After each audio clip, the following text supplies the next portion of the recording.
Channel है उसको subscribe करना है आपको। उसका एक कारण है, जो उपाय हम लोग कथा के माध्यम से बताते हैं, ये उपाय आपको YouTube के माध्यम से, Facebook के माध्यम से आपके मोबाइल पर पहुंच जाए।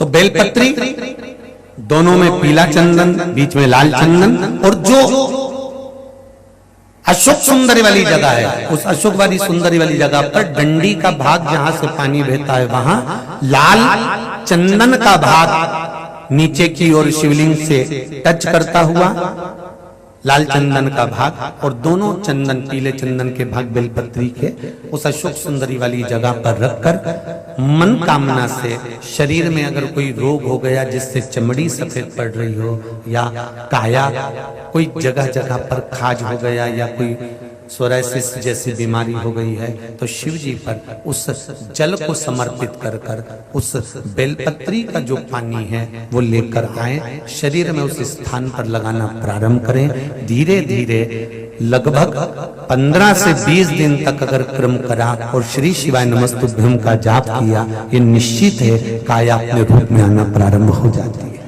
हर हर महादेव। जैसे जिसके घर में संपदा की कमी हो, 1 रुपए कमाओ, 1.25 रुपए खर्च होता हो, पैसा हाथ में नहीं दिखता हो, तो शिव महापुराण में बड़ा सुंदर वर्णन किया गया।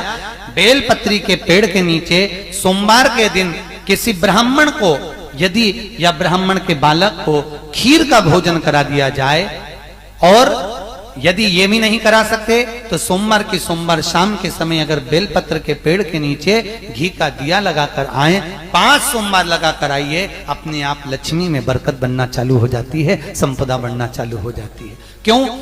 रुद्राक्ष का वृक्ष भगवान शंकर के नयन अश्रु से बना है, और बेलपत्री का वृक्ष माता पार्वती के नयन अश्रु से बना।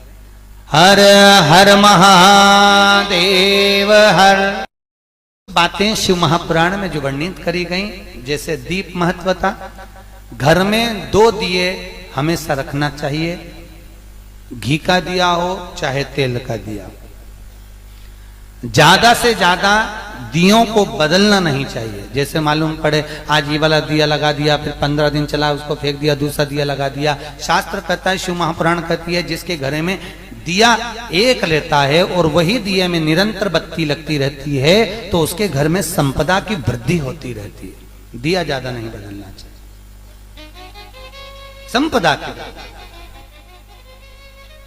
देना चाहिए। अगर कैंसर जैसी बीमारी है, ब्लड प्रेशर जैसी बीमारी है, या आपका डायलिसिस चल रहा है, या आपका लीवर किडनी गड़बड़ हो गया है, तो जो रुद्राक्ष आपको कवरेश्वर धाम से मिला हो, अभी तो खैर बंद है पर मिला हो, और हो तो उसका जल ताम्र पात्र में उस रुद्राक्ष को डालकर पानी सुबह सुबह उसका 2 चम्मच 3 चम्मच दिन भर में 2-2 चम्मच पीना प्रारंभ करिए। आपको जीवन में सुख का अनुभव होगा, आनंद का अनुभव। हर हर महादेव।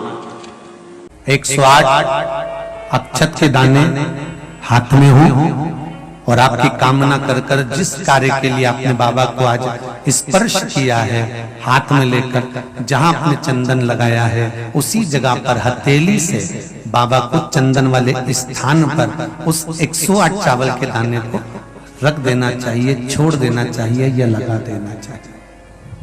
विशेष अर्घ का महत्व किसी कर्मकांडी ब्राह्मण से अवश्य पूछना कि उसका फल क्या होगा।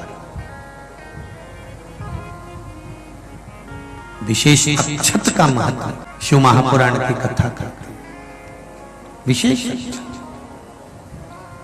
अब हर हर महादेव। हमारे यहाँ झाड़ू की महत्वता कही, जो झाड़ू होती है, बुआरी होती है, जिस झाड़ू को अपन झाड़ते हैं, ये महाराज 3 जगह पर नहीं रखना चाहिए। कितनी जगह पे नहीं रखना है? 3 जगह। पहला, जिस कमरे में पति पत्नी दोनों सोते हो, उस कमरे में झाड़ू कभी मत रखना, क्योंकि पति पत्नी में क्लेश बना ही रहेगा, आपस में प्रेम स्नेह नहीं रहेगा। जिस कक्ष में पति पत्नी सोते हो, रहते हो, उस कमरे में झाड़ू कभी नहीं होना चाहिए, बुआरी नहीं होना चाहिए। दूसरा, जिस कक्ष में, हॉल में लोग आकर बैठते हो और वहां कोई सोफा सेट लगा हो, कोई पलंग लगा हो, उस पलंग के नीचे, उस सोफे के नीचे झाड़ू नहीं होना चाहिए। सास और बहू का संबंध अच्छा नहीं रहता, विवाद होगा ही, ये पक्का। तीसरा, अन्नपूर्णा का स्थान जहां पर भोजन बनता है, आप भोजन करते हो, रसोई घर में झाड़ू नहीं होना चाहिए।